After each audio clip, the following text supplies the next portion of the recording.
नमस्ते मित्रास, I hope you guys are doing great. आज का जो मेरा टॉपिक है वो है मसल रिकवरी, और जो कि बहुत इम्पोर्टेंट टॉपिक कह सकते हैं, क्योंकि लोग जिम तो बहुत कर रहे हैं, हर चीज़ करके देख रहे हैं, बट वो लोग का बॉडी उतना जल्दी रिकवर हो नहीं पाता except beside you if you take steroids, उसका अलग है, उसका टॉपिक को मैं लाऊंगा नहीं। लेकिन उसके अलावा अगर आप नेचुरली बॉडी बनाना चाहते हैं या फिर आप कहीं से प्रोटीन भी लेते हैं, तो भी आपका बॉडी किस तरह से एब्जॉर्व कर रहा है, कितना एब्जॉर्व कर रहा है, depending upon your genetics, depending upon your rest, depending upon your diet. आप दुनिया का कोई भी सप्लीमेंट ले लीजिए, आप कुछ भी खा के देख लीजिए, जब तक आप अपनी बॉडी को प्रॉपर रेस्ट नहीं देंगे, एडिक्वेट अमाउंट ऑफ डाइट नहीं देंगे, तब तक आपका बॉडी रिकवर नहीं करेगा। सबसे मेन चीज आता है कि आप कितना बॉडी को रेस्ट दे रहे हैं। एक एथलीट या फिर एक हाई इंटेंसिटी जो वर्कआउट करता है, उसको कम से कम 8 to 9 आवर्स का स्लीप कंपलसरी है। बाकी अगर वो 10 आवर्स ले रहा है तो उसके लिए बहुत बेनिफिट है, क्योंकि बॉडी को उतना टाइम मिल रहा है, वो रिपेयर कर रहा है टिश्यूज को। जो टिश्यूज एक दिन पहले डैमेज हुए थे, वो टिश्यूज को वो रिपेयर कर रहा है। और इसके अलावा आप देख सकते हैं कि वो इतना जल्दी वो वर्क कर रहा है, हार्मोन्स बॉडी में प्रॉपरली रिलीज हो रहे हैं, उतना टाइम उसको मिल रहा है।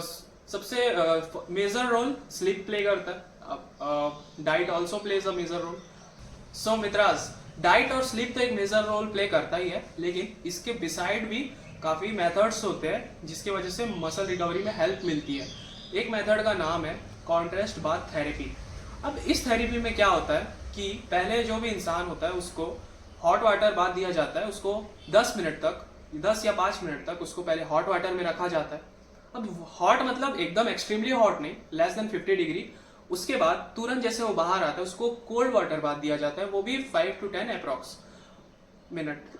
और इसकी वजह से होता ही है कि पहले हॉट वाटर में जाने की वजह से मसल कॉन्ट्रैक्ट करता है, फिर वापस से उसको कोल्ड वाटर में डालते हैं तो मसल कॉन्स्ट्रिक्ट करता है, तो वो कॉन्ट्रैक्ट ऐसे हो रहा है। उससे होता है कि मसल को डेफिनेटली एक मसाज मिलता है, इंटरनल मसाज। अब इस मसाज से क्या होता है, आप ये पूछेंगे मेरे से। हाँ, इस मसाज से ये होता है ना कि आपका जो भी वर्कआउट सेशन के दौरान आपका कई बार ऐसा होता है कि ब्लड फ्लो रुक जाता है, कोई सा मसल स्टीफ हो जाता है, जिसकी वजह से वहाँ ब्लड फ्लो अच्छे से हो नहीं पाता है। तो मसल जब ये कॉन्ट्रैक्ट करता है तो वो खुल जाता है, जिसकी वजह से वो ब्लड फ्लो करता है, फिर वो कॉन्स्ट्रिक्ट करता है, तो उसके वजह से फिर वो ब्लड स्टॉप खुल रहा है। तो एक तरह से वो मसाज हो रहा है, वो ब्लड का वो रूट को क्लियर कर रहा है, ब्लड फ्लो का रूट को वो क्लियर कर रहा है, उसकी वजह से बहुत हेल्प मिलता है।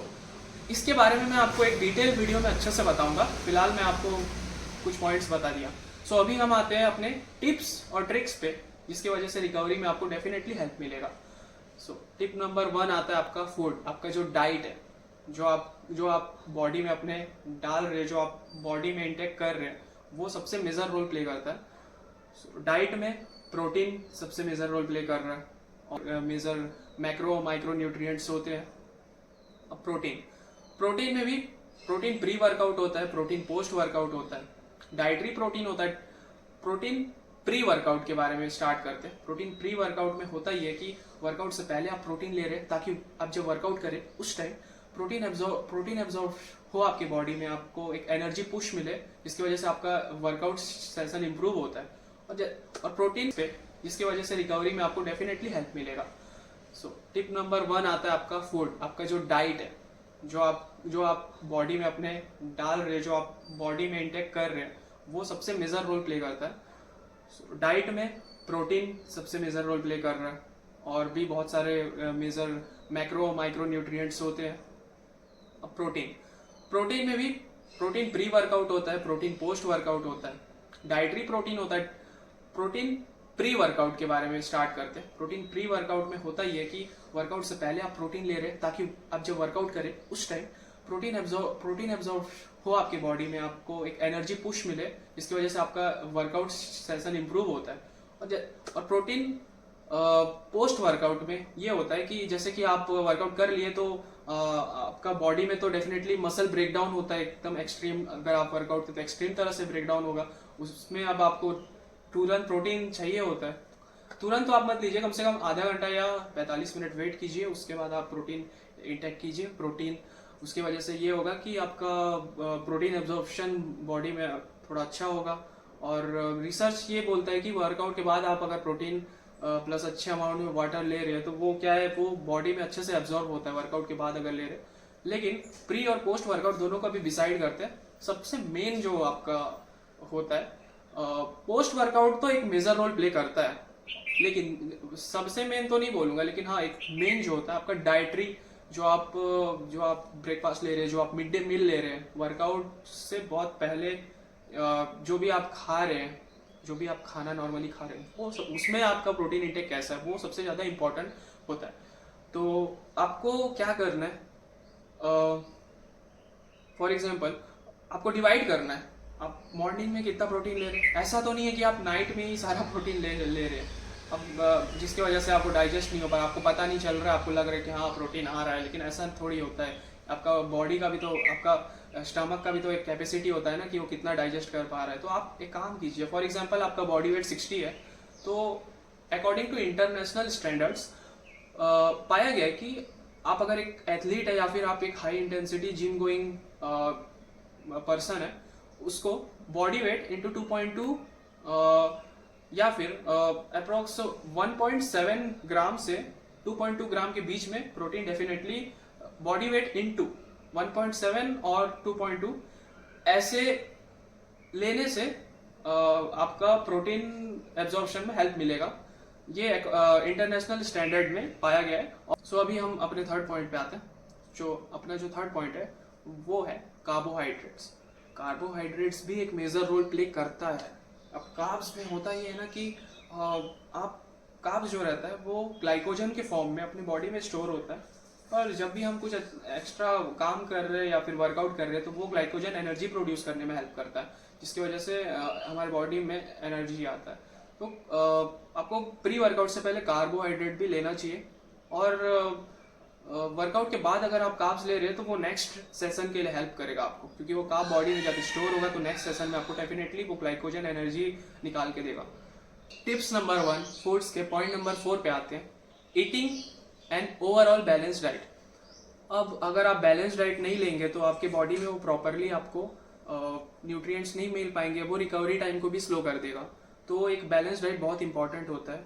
अब अगर आपका डाइट सही नहीं है तो आपका बॉडी में वो मसल जो रहता है वो इम्पेयर हो जाता है, और जिसके वजह से मसल वो अच्छा से मसल कनेक्शन नहीं हो पाता है, जिसकी वजह से नेक्स्ट डे में आपको मसल फैटिक फील होगा और आप वर्कआउट अच्छे से कर नहीं पाएंगे अपने फुल इंटेंसिटी से।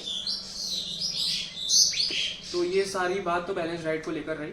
अब बैलेंस डाइट में आपको क्या खाना चाहिए, क्या नहीं खाना चाहिए। आपको प्रोसेस्ड फूड को अवॉइड करना चाहिए, आपको फ्रूट्स और वेजिटेबल्स ज़्यादा खाना चाहिए, आपको एवोकाडोज, टोफू, लीन पोल्ट्री और मीट्स वगैरह भी लेना चाहिए। अगर वेजिटेरियन है तो सीड्स, नट्स, ये सारा चीज़ इंपॉर्टेंट है।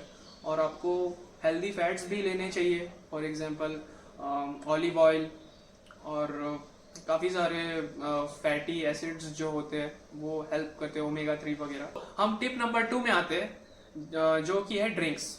ड्रिंक्स में सबसे कॉमन तो आपका चेरी जूस जो होता है वो बहुत ज़्यादा न्यूट्रिशियस जिसे कहा जाता है, उसमें बहुत सारे एंटीऑक्सीडेंट्स वगैरह होते हैं, जिसकी वजह से आप जैसे कि आप मसल आपका डैमेज होगा अगर आप चेरी जूस प्रॉपर अमाउंट में लेंगे तो वो मसल रिकवरी में आपका हेल्प करेगा। सो मित्रास, टिप नंबर 3 जो है वो है लाइफ स्टाइल। और लाइफ स्टाइल तो मैं क्या ही बताऊँ, इतना बिजी हो गया है लोगों का लाइफ स्टाइल, और ऐसा शेड्यूल बना के रखे हैं वो, ऐसा जताते हैं हमें कि उनसे बिजी तो कोई हो नहीं सकता दुनिया में। और ऐसा है कि लाइफ स्टाइल एक्चुअली में हमारा प्रॉपर नहीं है। हम कभी भी सो रहे, कभी भी उठपटांग कुछ भी खा रहे हैं, मतलब कुछ भी मतलब प्रॉपर नहीं है। तो हमको अगर एक रिकवरी टाइम को बढ़ाना है तो हमको लाइफ स्टाइल अपना प्रॉपर रखना पड़ेगा, कि मतलब हाँ बॉडी को एक हैबिट लगना चाहिए कि इस टाइम पे बॉडी को ये करना है, इस टाइम पे ये करना है। उठपटांग कुछ भी करेंगे तो बॉडी में हार्मोनल इम्बैलेंस भी होंगे, और हार्मोन्स जो कि एक मेजर रोल प्ले करते हैं आपका बॉडी, क्योंकि आप कुछ भी खा रहे हैं, कुछ भी कर रहे हैं, वो हार्मोन्स ही तो होते हैं जो आपका हेल्प करते हैं रिकवरी में। अगर आप प्रॉपरली सो नहीं रहे, सो स्टार्ट करते हैं।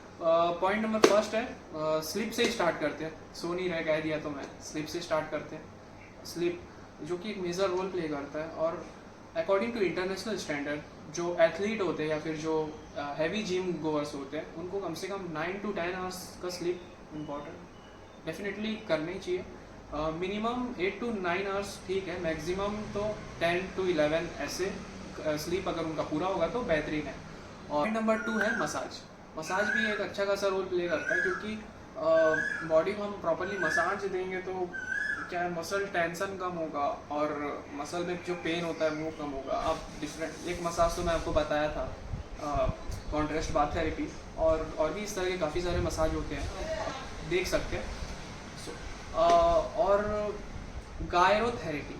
गायरोथेरेपी क्या होता है? गायरोथेरेपी ऐसा थेरेपी होता है जिसमें बॉडी को कोल्ड टेम्परेचर पे रखा जाता है, जिसके वजह से मसल सॉरनेस, मसल फैटिक और मसल में जो आपका, मैं उस थेरेपी में भी कहा था कि ठंडा करने से मसल में वो स्टीफ होता है, तो ये गायरोथेरेपी का भी कुछ ऐसे ही रहता है, जिसकी वजह से पेन कम होता है। पेन को भी ये कम करता है। आप बचपन में आप लोग भी काफ़ी यूज़ किए होंगे कि कभी कहीं सूजन आ गया हो तो बर्फ़ का यूज़ करें। अब बर्फ़ क्या करता है कि होता ही है कि बॉडी में आपका जो मसल होता है उसमें ब्लड फ्लो के वजह से आपका पेन ज़्यादा बढ़ता है। जिस भी पार्ट में आपका चोट लगा है उसमें अगर ब्लड, वो वाइट ब्लड सेल होते हैं, वो क्या है, वो बाहर आते हैं, उसकी वजह से क्या है, वो पेन को और बढ़ा देते हैं। अब जब हम बर्फ़ यूज़ करते हैं तो वो उसको रोके रखता है, जिसकी वजह से पेन कम होता है और वो धीरे धीरे अपना काम करता है। सो मित्रा, टिप नंबर 4 पे आते हैं, जो कि है अवॉइडिंग थिंग्स। हमको क्या अवॉइड करना चाहिए मसल रिकवरी के टाइम पे? जो लोग अल्कोहल कंजप्शन कर रहे हैं उनके लिए तो बैड न्यूज़ है, क्योंकि ये टोटली आपका मसल रिकवरी को स्टॉप करता है। सो स्टार्ट करते हैं अल्कोहल से। अल्कोहल क्या करता है कि आपका स्लीप को डिस्टर्ब करता है।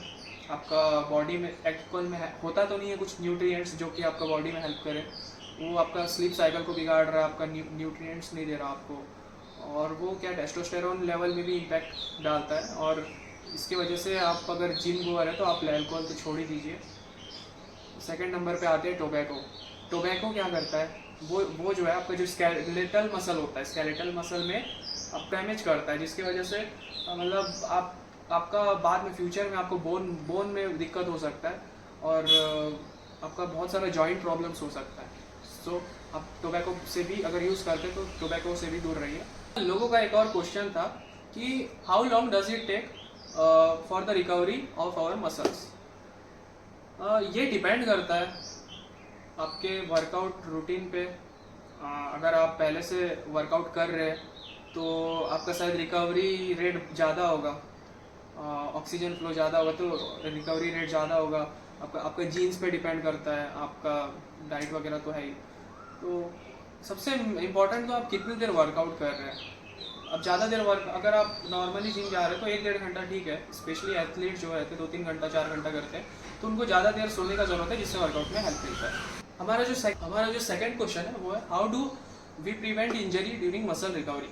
तो कॉमन सी बात है, और इंजरी तभी होती है जब आपका मसल ठीक से रिपेयर नहीं हो पाता है और आप वो नेक्स्ट सेशन में और आप वर्कआउट इंटेंस कर रहे हैं, जबकि आपका पुराना वाला ही रिकवर नहीं हो पाया, तो डेफिनेटली इंजरी होने के चांसेस बढ़ जाते हैं। तो इसको रोके कैसे? इसको रोकने का एक तरीका है कि मसल रिकवरी को स्पीड करना, जिसके बारे में तो मैं आपको बताया। और दूसरा ये है कि टाइम ड्यूरेशन क्या है। मसल आप वर्कआउट कितने देर कर रहे हैं वो भी डिपेंड करता है। ज़्यादा देर कर रहे हैं तो आपको आपका रिकवरी जो रहेगा वो टाइम लगेगा उसमें, और टाइम लगने से अच्छा आप अगर कुछ ऐसा डाइट ले रहे जो फास्ट रिकवरी करे, वो सारा तो मैटर करता है। इसमें एक और पॉइंट है, आप अगर अच्छा डाइट नहीं ले पा रहे या फिर नॉर्मल डाइट ले रहे हो और आपको रिकवरी जल्दी करवाना है और आपका वर्कआउट भी नहीं रुकना चाहिए, तो आप ये कर सकते हैं कि फॉर एग्जांपल आप आज एक पर्टिकुलर मसल को ट्रेन किए, वो नेक्स्ट डे तो अच्छे से रिकवर नहीं हो पाएगा। नेक्स्ट डे क्या कीजिए, आप दूसरे मसल्स को ट्रेन कीजिए। इससे ये होगा कि उस मसल को टाइम मिल जाएगा रिपेयर होने का, फिर वो दूसरे मसल को कीजिए। ऐसा कर करके जैसे आप कर सकते हैं, जैसे चेस्ट और ट्राइसेप्स हो गया, बैक बाइसेप्स, और लैग और core. So I hope guys कि आप इस वीडियो को पसंद किए होंगे, और thank you so much guys for watching my videos quite a long time. और मुझे ये चीज़ अच्छा लगा, और मैं अपना बेस्ट दूंगा। मुझे एक अच्छा यूट्यूबर बनना है, फिटनेस के बारे में और इन्फॉर्मेशन लेनी और रिसर्च करनी है, और आपको बताना है, आपको नॉलेज शेयर करना है, जिससे आप सभी को हेल्प भी मिल सके और मेरा भी यूट्यूब ग्रोथ हो जाए। So thank you guys for watching me. Stay hydrated, stay full of energy.